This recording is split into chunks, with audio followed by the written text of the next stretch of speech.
What's up guys, today we're going to have a look at the Marvel Legends Age of Apocalypse Wave Magneto action figure. Here's a quick look at the box. At the top we see the Age of Apocalypse logo. On the bottom of the box, some product information. And down to the sides, very cool artwork of that Magneto charging up his powers. And on to the back, that same cool artwork of Magneto, description of Magneto over here, and the rest of the characters in the wave. Down to the last side, we also see the same artwork, so let's go ahead and get him open.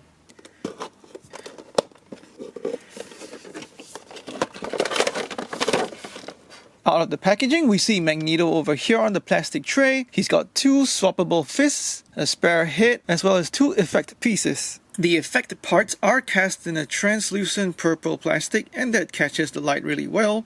We've seen these effects before on Scarlet Witch as well as Human Torch. And of course, these effects slide on easily onto Magneto's hands, so you can use them to get him powered up. He also comes with two fists, and these are cast in a purple plastic. The fists articulate in as well as out. And of course, it's easy to pop these fists on, and you can have Magneto powering up with those effects and clenched fists. The alternate head appears quite well sculpted. The helmet is cast in a metallic looking red plastic, and that's covering the flesh tone plastic on the inside. He's got a cool frontal feature over here that's also sculpted on. Glossy purple paint along the openings of the helmet. He's got pupils and eyebrows painted on as well. His pupils are whited out just to show him powering up, and overall a stern expression on his face, so you know he means business. There's also a separate grey plastic for his hair, nice sculpting for the textures in the hair, as well as purple painted hair ties down the front. And on the back, also very nice sculpting on this hair piece. It appears like it might have a little bit of a dark wash just to bring out all that texture and detail. But the main issue with this head sculpt is only obvious when you start putting it onto the body. And that big issue with the helmeted head sculpt is that it is just undersized. Proportionally, it looks impossible to squeeze Magneto's head and his hair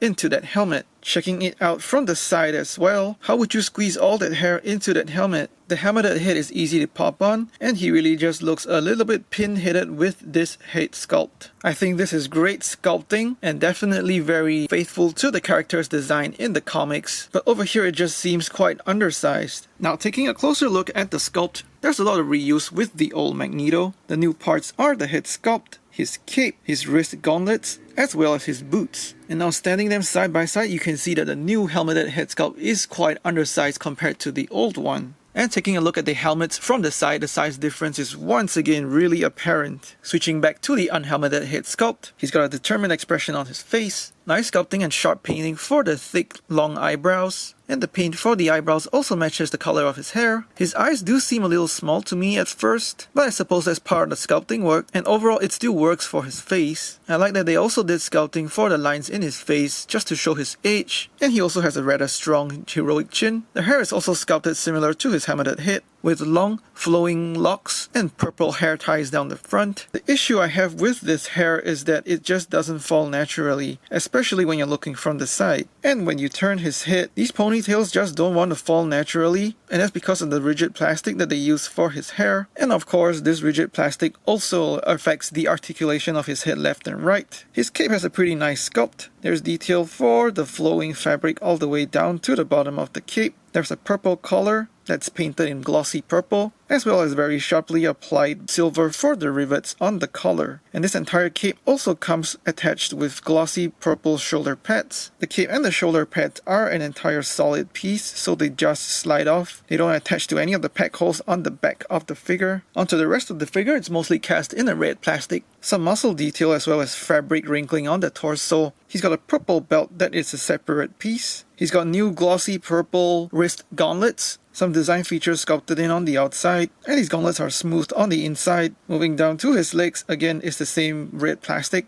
And his boots are also cast in that same glossy red plastic as his wrist gauntlets, with some design elements over here that match up with the wrist gauntlets as well. So there's actually not much paint on the rest of his body. It's just a use of a mix of red and purple plastic. For articulation, his head is on a ball hinge. Because of his hair sculpt, he's not able to turn his head much sideways. He can look down because his front ponytails are more flexible compared to the hair sculpt on the back. But he's not able to look up that much. So it will hinge at the shoulders, so that gets you forward as well as backward.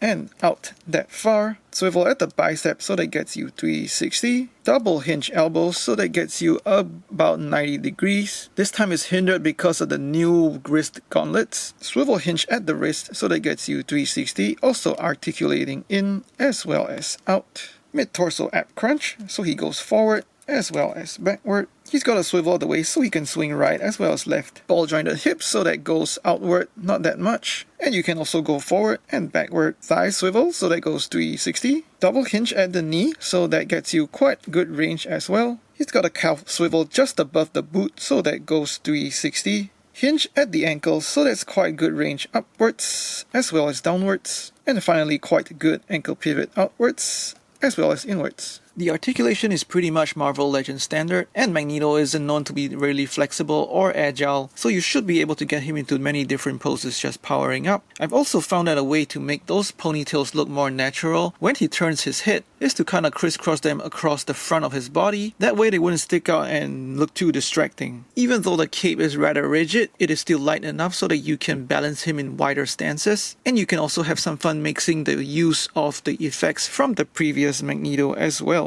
Size-wise, Magneto stands at 6.5 inches or about 16.5 centimeters. Here he is with his X-Men, with his X-Ladies, with Apocalypse, Cyclops and Dark Beast, Spider-Man and Iron Man, some G.I. Joe Classified series, and some Star Wars Black series. Magneto is a good figure but suffers from a couple of things. His helmeted head sculpt is undersized, and the ponytails on the front don't want to fall naturally on his chest. Apart from that, I like that he's got interchangeable hands, and at least his default unhelmeted head is a pretty strong sculpt. I'm just happy that we get the fan favorite leader of the X-Men from the Age of Apocalypse, and the figure still feels fun to handle. Please like and share this video, let me know what you think in the comments below, and subscribe to my channel for more toy reviews. Do also check out my new TikTok channel in the description below. Thanks for watching, take care and stay safe.